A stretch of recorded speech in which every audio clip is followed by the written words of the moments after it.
आमच्या घरची लसूण सोलण्याची अगदी पारंपरिक ही पद्धत आहे।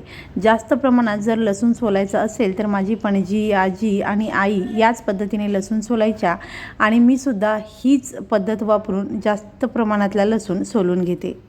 नमस्कार, मी सुवर्णाच रेसिपी मराठीमध्ये तुम्हा सर्वांचं खूप मनापासून स्वागत आहे।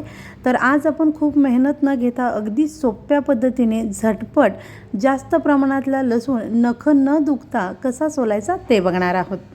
तर यासाठी इथे मी लसूण घेतलेला आहे। तर सगळ्यात आधी लसणाच्या या पाकळ्या किंवा कुड्या आपल्याला बाजूला करायच्या आहेत किंवा मोकळ्या करून घ्यायच्या आहेत। तर या लसणाच्या कुड्या तुम्ही हाताने अशा पद्धतीने मोकळ्या करून घेऊ शकता किंवा घरामध्ये जर ॲल्युमिनियमचा किंवा स्टीलचा जो बत्ता असतो त्याने अगदी हलकासा मार दिला किंवा अगदी लाटण्याने जरी हलकासा मार दिला तरी या कुड्या अगदी सहज बाजूला होतात। कुड्या अशा मोकळ्या केल्यानंतर यातील खराब झालेला सुकलेला लसूण त्याचबरोबर लसणामधला हा काडीचा भाग सगळा आपल्याला बाजूला करून घ्यायचा आहे।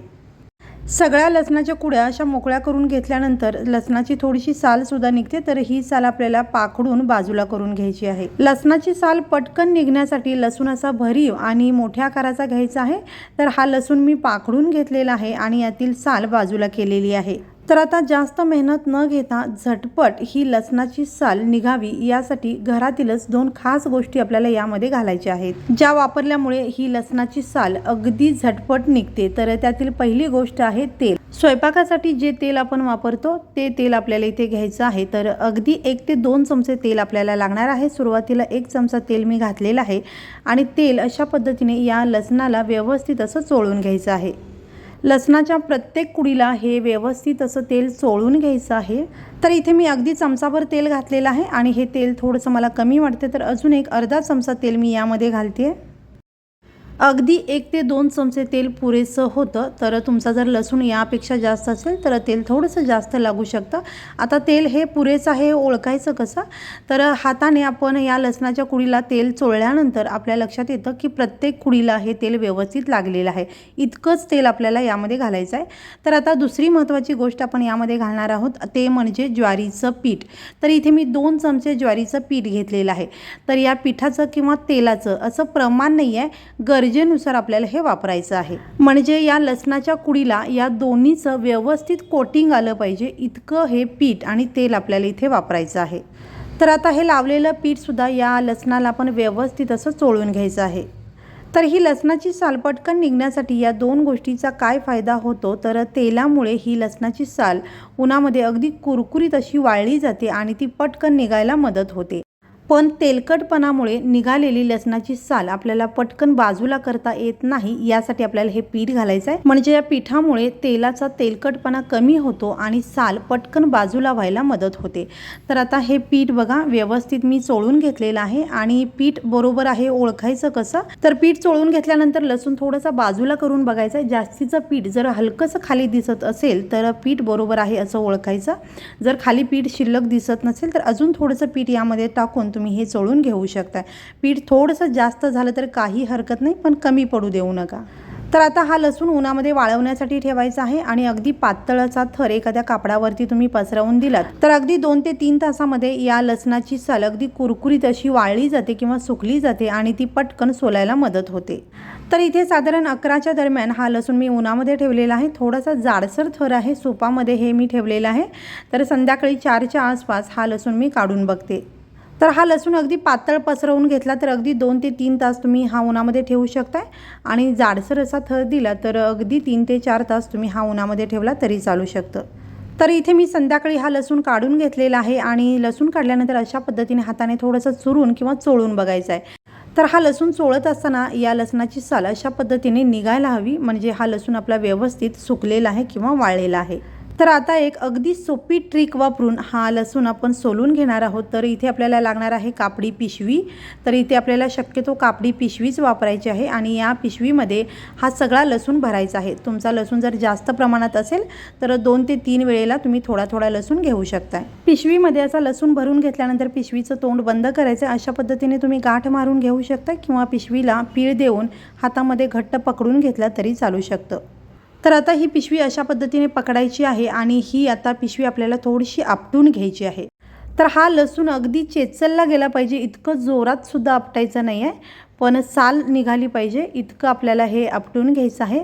तर 8 ते 10 वेळेस आपण ही पिशवी अशा पद्धतीने आपटून घेणार आहोत। तर ही पिशवी एकाच ठिकाणी न आपटता पिशवी अशा पद्धतीने फिरवत राहायची आहे किंवा याची बाजू बदलून आपण ही पिशवी आपटून घेणार आहोत, म्हणजे सगळ्या लसणाला व्यवस्थित मार बसला पाहिजे आणि त्याची जी साल आहे ती हलकीशी मोकळी व्हायला किंवा सैल व्हायला मदत होते। तर अशा पद्धतीने आपटून झाल्यानंतर लसणाची पिशवी अशा पद्धतीने थोडीशी चोळून घ्यायची, म्हणजे आपण जशी कणिक मळतो त्या पद्धतीने ही चोळून घ्यायची आहे, म्हणजे सैल झालेली जी लसणाची साल आहे ती अशा पद्धतीने चोळल्यामुळे बाजूला होते।